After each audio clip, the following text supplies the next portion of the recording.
Glory B to God. ദൈവത്തിന്റെ പരിശുദ്ധമായ നാമം ഈ ദിവസം വാഴ്ത്തപ്പെടുമാറാകട്ടെ.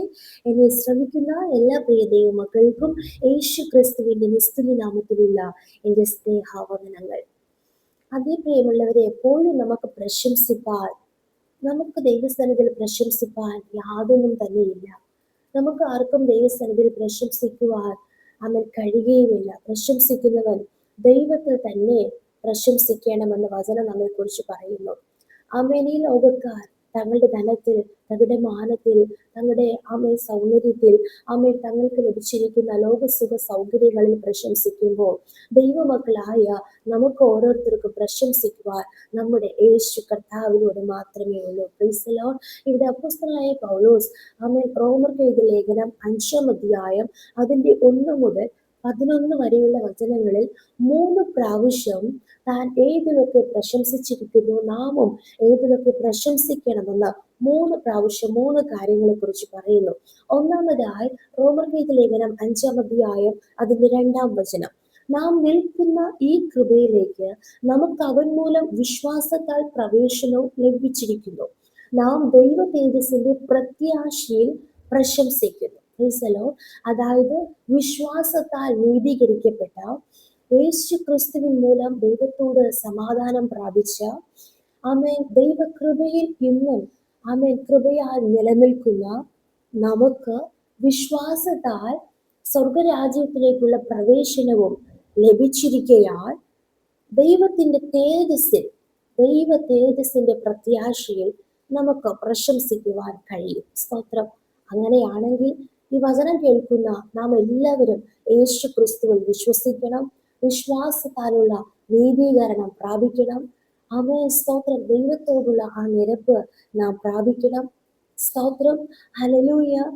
ദൈവകൃപയിൽ തന്നെ നിലനിൽക്കുവാൻ നാം അധികമായി ശ്രമിക്കണം. അതിനായി പരിശുദ്ധാത്മാവാം ദൈവം നമ്മെ സഹായിക്കും. അങ്ങനെയാണെങ്കിൽ വിശ്വാസത്താൽ നമുക്ക് സ്വർഗരാജ്യത്തിലുള്ള പ്രവേശനവും ധാരാളമായി ലഭിക്കുമ്പോൾ നമുക്ക് പ്രശംസിക്കുവാൻ കഴിയും ദൈവ തേജസ്സിന്റെ പ്രത്യാശയും. കാരണം നാം എല്ലാവരും ഒരു നാൾ സ്തോത്രം ദൈവത്തിന്റെ തേജസ് പ്രാപിച്ച് രൂപാന്തരപ്പെടും. ആ പ്രത്യാശയിൽ നമുക്ക് പ്രശംസിക്കാം. സ്തോത്രം.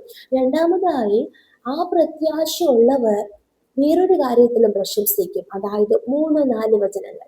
അത് തന്നെയല്ല, കഷ്ടത സഹിഷ്ണുതയും, സഹിഷ്ണുത സിദ്ധതയും, സിദ്ധത പ്രത്യാശയും ഉളവാക്കുന്നു എന്നറിഞ്ഞ് നാം കഷ്ടങ്ങളിലും പ്രശംസിക്കുന്നു. അപ്പോൾ ദൈവം നമുക്ക് ഒരുക്കി വെച്ചിരിക്കുന്ന സ്വർഗീയ ഭാഗ്യം ഓർക്കുമ്പോൾ ഈ ഭൂമിയിൽ നാം അനുഭവിക്കുന്ന കഷ്ടങ്ങളിലും നമുക്ക് പ്രശംസിക്കുവാനിടയായിത്തീരും. കാരണം നമ്മുടെ ജീവിതത്തിൽ കടന്നു വരുന്ന യഥാർത്ഥമായി സ്വർഗീയരായി സ്വർഗീയ വിളിക്ക് യോഗ്യരായി എണ്ണപ്പെടുന്നവരുടെ ജീവിതത്തിൽ, ഭൂമിയിൽ ദൈവഭയത്തോടും ഭക്തിയോടും വിശുദ്ധിക്ക് വേണ്ടി നിലനിൽക്കുന്നവരുടെ ജീവിതത്തിൽ കഷ്ടങ്ങളും ഉപദ്രവങ്ങളും അതിലും ഉണ്ടാകും. അത് വേദപുസ്തകം നമ്മെ പഠിപ്പിക്കുന്നു.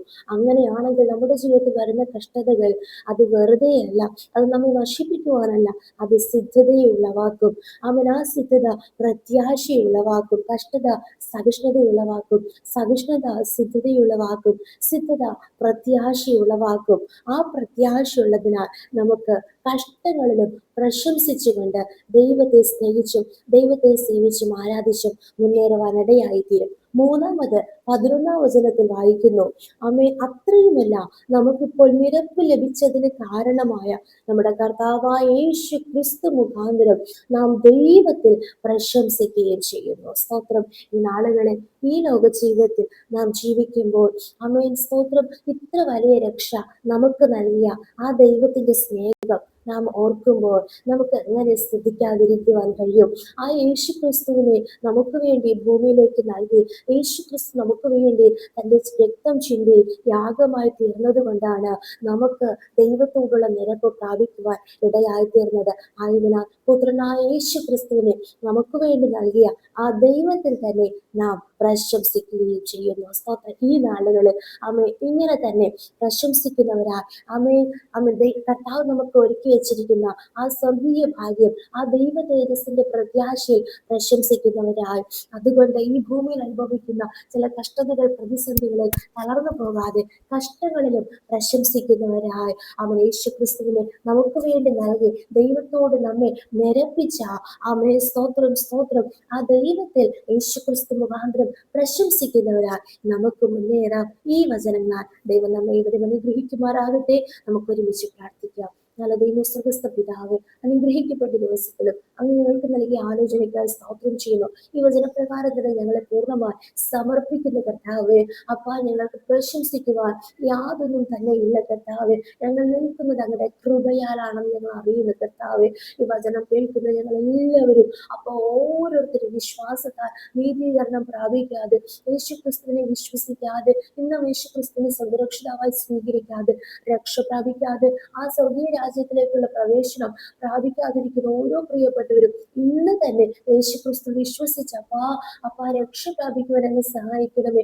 ആ ദൈവതേജസ്സിന്റെ പ്രത്യാശയാ എല്ലാവരും നിറയപ്പെടുവാൻ അവൻ അത് മുഖാന്തരം ഈ ഭൂമിയിൽ അനുഭവിക്കുന്ന ചില കഷ്ടതകൾ, പ്രതിസന്ധികളുടെ നടുവിൽ തളർന്നു പോകാതെ കഷ്ടതയിലും പ്രശംസിക്കുന്നവരായി മാറുവാൻ അപ്പാ നിങ്ങളെ സഹായിക്കുന്ന കൃപയ്ക്കായി സ്തോത്രം ചെയ്യുന്നു. എല്ലാറ്റിനും മേലെ കർത്താവേ സ്തോത്രം, യേശു ക്രിസ്തുവിനെ നമുക്ക് വേണ്ടി നൽകി അപ്പൊ അങ്ങയോട് ഞങ്ങളെ നിരപ്പിച്ച കർത്താവ്, അപ്പൊ അങ്ങിൽ തന്നെ എപ്പോഴും ഞങ്ങൾ പ്രശംസിച്ചുകൊണ്ട് ജീവിതയാത്രയിൽ അങ്ങയെ മാത്രം നോക്കി യാത്ര ചെയ്യുവാൻ കർത്താവ് സഹായിക്കുന്ന കൃപയ്ക്കായി സ്തോത്രം ചെയ്യുന്നു. വചനം കേൾക്കുന്ന എല്ലാവരും കർത്താവ് അനുഗ്രഹിച്ചാട്ടെ. താഴ്ത്തുന്നു, സമർപ്പിക്കുന്നു യേശുവിന്റെ വികാരമുള്ള നാമത്തിൽ തന്നെ. ആമേൻ, ആമേൻ, ആമേൻ. May God bless you.